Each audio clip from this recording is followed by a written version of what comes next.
關稅政策震撼市場，令到投資者無所適從。無論情況會加劇或者緩和咧，嚟緊嘅挑戰就係在於唔能夠預測嘅變化同埋後續政策。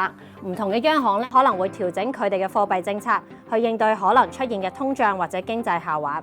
而各地政府亦都有可能加強財政政策，去緩和關稅所帶嚟嘅影響。面對眾多可能出現嘅結果，我哋認為持續投資尤其重要。歷史數據顯示，喺市場波動嘅時候，持有現金未必係王道。60-40嘅股債投資組合喺1年或者3年之後嘅表現，通常都好過現金。